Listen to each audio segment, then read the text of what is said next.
marriage is not just like, just looked to go at ease. Like the Bible also have the same approach.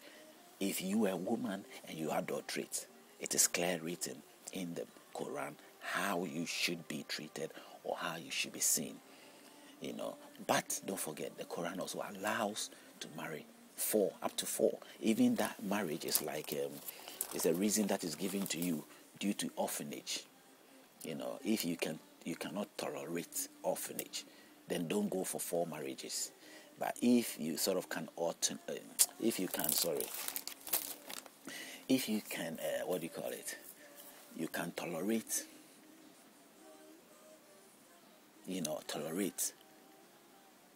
orphanage children, and children who are like have no one to take care of them, that cannot have bringing children up with no strength to take it, no financial backing to take care of them, then you shouldn't you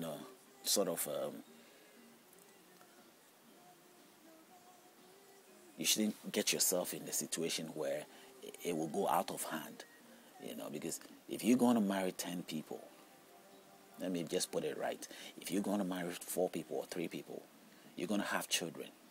If you cannot deal with those children, that's the idea, then don't go and marry 4 people or 5 people, because you have those children and you can't take care of them.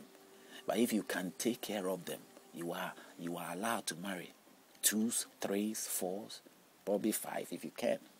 The Quran says straight here.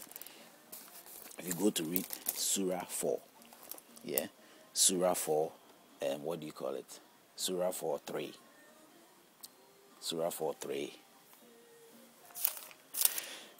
Surah 4:3. It says, if ye fear that ye shall not be able to deal justly with the orphans, if you fear that you cannot take care of the orphans, marry women of your choice. Marry a woman of your choice. No, sorry. If ye fear that ye shall not be able to deal justly with the orphans, marry women of your choice. Now, 2 or 3 or 4. But if ye fear that ye shall not be able to deal justly with them, then only marry only one, or a captive that your right hands possess, that will be more suitable to prevent you from doing injustice. If ye fear that ye shall not be able to deal justly with the orphans, if ye fear that ye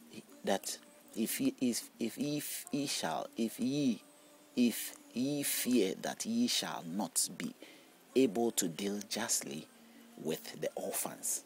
The English sometimes is a bit weird, trust me. Marry women of your choice, 2 or 3 or 4.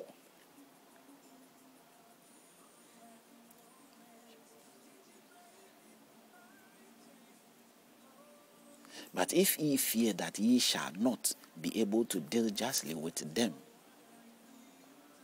then only one, or captive, or a captive that your right hands possesses, that will be more suitable to prevent you from doing injustice. In every way, marry one. If you can't deal with the 3 or 4 women. But if you can deal with them, it's okay, marry. I mean, that's what I'm saying, because it's practiced anyway. But polygamy is nothing in the Islamic world. And in the time of Abraham, even the Bible, indirectly, not directly, but somehow Christians have refound it and they are choosing. Man has always taken another path of accepting. Most men have accepted the laws to see that a man has to see that these are old things and they cannot still abide by it, because it brought so much population, move in a certain direction that it is not favorable to still stick to that advice, and yet still believe that they are following the wills of Jehovah, because now Jehovah has placed in them a direct communication wisdom, or some sort of direct deal, which a man has got the wisdom to decide, and God is inspiring that. I mean, this is one of the excuses that people probably will use, and others also say no, it's still to hold on to all this, because there isn't any specific book than this, and this is the only thing guide we have to have. If those at that time use this as a guide, we can also use it as a guide. I don't know where we're going with all that, but we can find things out if this book actually does make the solid sense. If it makes sense, it doesn't matter when we are using it. It could be this period, it could be that period. The God who writes it wrote of today and of the future. That is what we are supposed to believe and accept, both the Quran and the Bible. If we go to 4 and give the women or women on marriage their doer as a free gift, but if they of their own good pleasure remit any part of it to you, take it and enjoy it with right good cheer.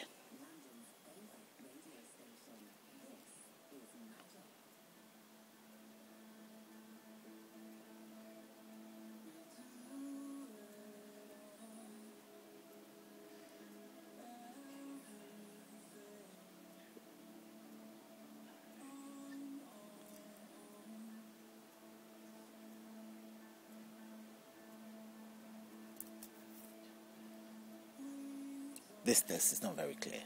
But if you look at 3, it is very clear there. Okay?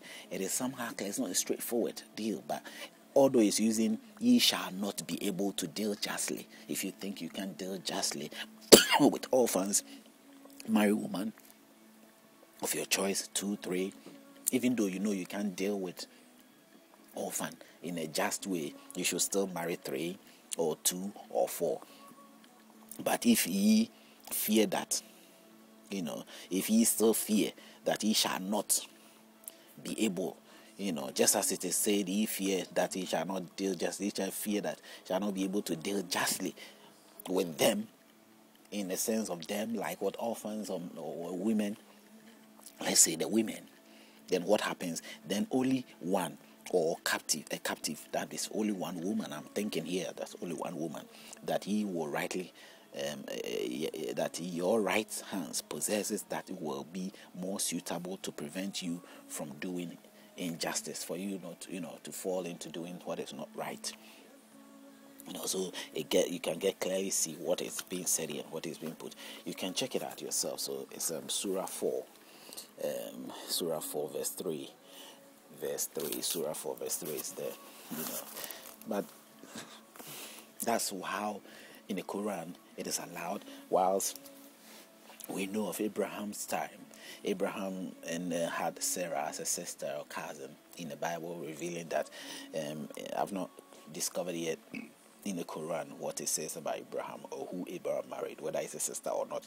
But we can still pull from the Quran that the Quran accepts beginning how creation happened from one source of a man and woman or something like that nature.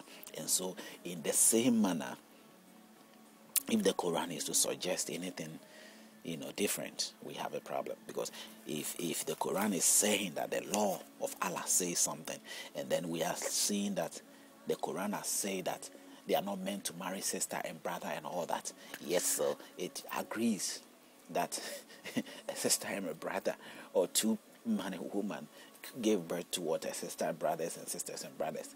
Then where else would they have married, or where else would they have been able to sort of procreate themselves? Because it's out of the same means that we all have become what we are today. Until there is another test to deny these things, then we have to know the contradictions, where it's coming from. We see the construedness of the book, and so we have to look carefully about these things when we read this book. It's as serious as we think it is, because these books has made us what we are. It has given the counsel. My counsel might not come from just a Christian. Indirectly, some might come, because I have related. We have connection with a Muslim, we have connection with Christian, we have connection with Buddhism. The world is made up of everybody. We are all there, as I said. The infected mind of another person definitely have an influence on me, and mine also on them. But if we're able to channel it right, that's what I think. And I believe I'm doing the right thing, just as they also believe they're doing the right thing. But if we do not meet to sort of point it straight, like as it's being done here, or someone having the 10 minutes time to listen, or giving such time to listen every day, and these points revealed to him, unveiling these things, he might be dependent on just one book of a chapter of a page, and he has not opened the other page to the other chapter to see. He has not been able to put it together to see how it makes sense or not.